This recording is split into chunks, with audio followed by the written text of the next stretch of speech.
Now, I've recommended a few white wines as my wine of the week recently, which I've said reminded me of Chablis.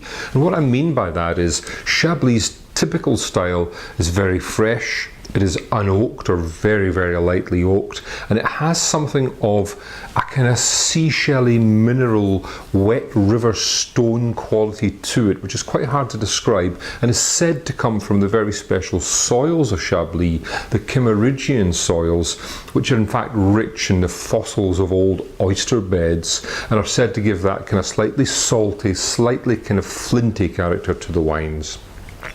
Now this week I have a wine from Petit Chablis. It's an appellation that people kind of misunderstand in a way. It is Chablis, but it comes from vineyards generally at the tops of the slopes, closer to the kind of tree line, where the soils are not, in general, the famous Kimmeridgian soils, but they are limestone soils.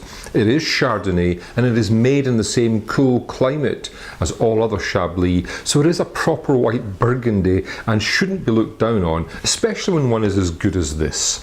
This is the Marks & Spencer's Petit Chablis 2017 vintage, and it's for sale in Marks & Spencer's at £12 the bottle, £72 the case of 6 from M&S Online. So what do we get? Well, on the nose, it does have a little bit of that kind of little bit of flint, that little bit of oyster shell kind of clarity to it, but it has a nice kind of tang of something herby and green too, and it has a nice lemony fruit quality pushing through. All quite classic Chablis attributes, and they're in this glass. In the mouth,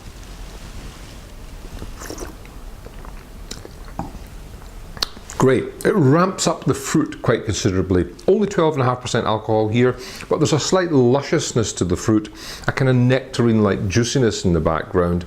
It has good texture. Maybe the lees has been stirred as the wine was aged in tanks. And it retains that really fresh, super fresh acidity, that hint of mineral salts, and is a lovely example. So my wine of the week is the M&S Petit Chablis 2017. It's for sale in M&S stores, obviously, and the price is £12 per bottle. It is my wine of the week.